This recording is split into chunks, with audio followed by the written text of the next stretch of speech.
Now, we all know that the Lakers got bounced in the playoffs last night by the Denver Nuggets in 5 games. It's just leading to a lot of speculation of, will they trade Anthony Davis? Are they going to fire Darvin Ham? What is LeBron James going to do in free agency? And all of that really is looking to affect the entire league, because LeBron James, top 2 best player to ever touch a basketball. If he does touch the free agency market, there are only a handful of teams that will be able to possibly sign him, depending on the money that he is going to command in the free agency market. And of course, one of the teams with the most cap space in the offseason that has been broadcasted since the beginning of the season is the Philadelphia 76ers. Now, a report came out today that they have shown interest in LeBron James in previous years, and they will intend to show more interest in him going into the offseason. The Sixers would clearly have interest in signing LeBron James this offseason, pointing to the fact that Daryl Morey inquired about trading for the 39-year-old before the trade deadline, per Kevin O'Connor, NBA.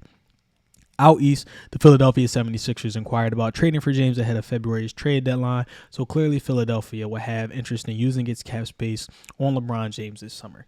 Now, of course, this is going to raise a lot of questions, like, should the Sixers even look at signing LeBron James? We already are dealing with an old, unathletic roster that processes things slow. Like, do we want to continue to go through this? But it is LeBron James. He's showing little signs of ever slowing down. Even at 39, he'll be 40 when if he does join the Sixers.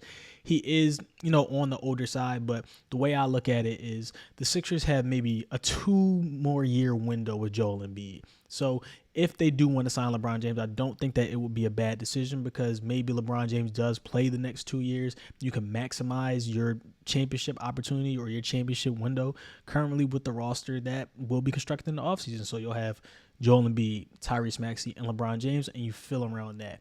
Now, it all will depend on the money that LeBron will command, right?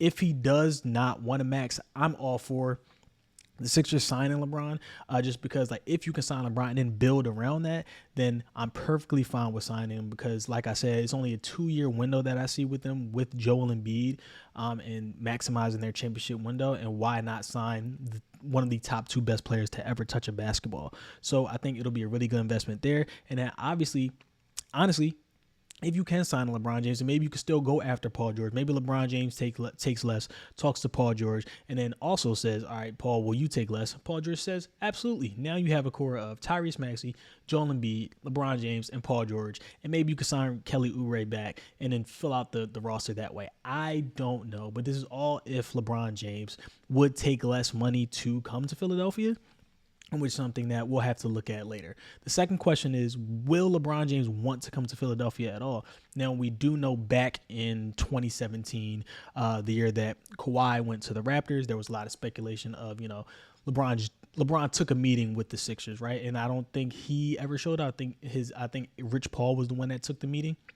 But there was a lot of speculation about him coming to Philadelphia. Like, he was looking at schools for Bronny and his kids and checking things out before he ultimately signed with the Lakers. So maybe there is some interest in LeBron. Like, does he want to finish his career in the Sixers uniform? Does he want to play with Joel Embiid?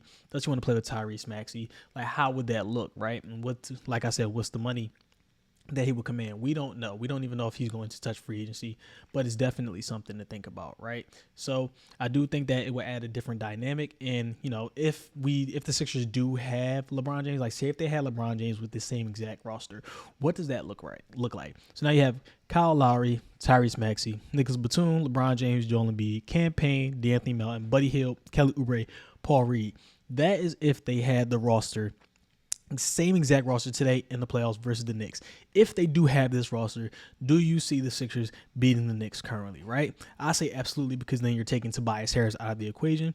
LeBron James is going to give you a guaranteed 20, 25 points a night, on top of Joel Embiid's 35, and on top of Tyrese Maxey's 29 that he's currently averaging in the playoffs right now. And we've all been complaining about Joel Embiid has no help. Like, he and Tyrese Maxey are out there basically alone while we're preying on points from Kyle Lowry, Kelly Oubre, Nicholas Batum. So just imagine if LeBron James was out there, and you don't ever have to worry about help again, because you know that he's going to be able to provide the help, give you the scoring points that you need. And he also does other things on the court well. Rebound, defense. He's perfect at getting people in positions to score and maximize their talent, right? And he's also one of the smartest players to ever play the game. You don't have to worry about Joel Embiid honestly being the focal point of your offense anymore. So now he can preserve his body on offense. He doesn't have to score 35 a night in order for the Sixers to have a chance to win. The offense can truly run through LeBron James and now Tyrese Maxey. And then Joel Embiid can take a little step back. He can focus on rebounding and defense, preserve his body, maybe play 40, 45 games a year, because that's where I think he is headed. Play 40, 45 games a year, possibly if he does play 60, preserve his body. Now we have a healthy team going into the playoffs, right? Tyrese Maxey, LeBron James, Joel Embiid, who's stopping that trio? Would they be a favorite in the East? That would still, be determined by the roster that would be surrounded by them. If they came back with the exact same roster, right? That you just take Tobias out, you come back with this exact same roster, I do think that they will be, top 2 seed in the Eastern Conference, possibly in the NBA, because the dynamic of Joel Embiid and LeBron James and Tyrese Maxey, if he takes another leap, that seems like an unstoppable trio, even if LeBron is on his later years and he's only going to give you about 2 years. But like I said, that is the maximum window that you're going to have with Joel Embiid anyway. So you might as well maximize it now. And then once it's over, LeBron James is gone. You end up trading Joel Embiid or whatever happens. If you aren't able to win a championship, you end up trading Joel Embiid, then you build around Tyrese Maxey. You still have the cap space. Like, I look at it, it might be a win-win. And I can see now why other people don't want him as well. Like I said, he is older. They want to maximize the team and see them be good for multiple years to come. But like I said, I just don't think they have that window. So I'm all for it. If that's what they want to do, I'm fine with it. I've said before on Twitter, I don't think that I don't trust Josh Harris and Daryl Morey to actually build a contender and go all in. But that is for an entirely different video. Hey, they could be favorites next season. If they did have LeBron James now, do you think that they will be able to beat the Boston Celtics with this exact same roster? Do you think that they'll be able to beat the Boston Celtics and the New York Knicks and basically run through the East and then end up facing the Denver Nuggets? What type of chance do you have them? Do you have them beating the Denver Nuggets in the championship or being a team like the Timberwolves? Like, are the Sixers finally true championship contenders if they do add LeBron James? But you let me know in the comments. Let me know what you guys think. Make sure to like and subscribe the video. If you do want to see more of my, takes or more content, make sure to follow me _YoCliff on Twitter. And yeah, I'll holla at y'all.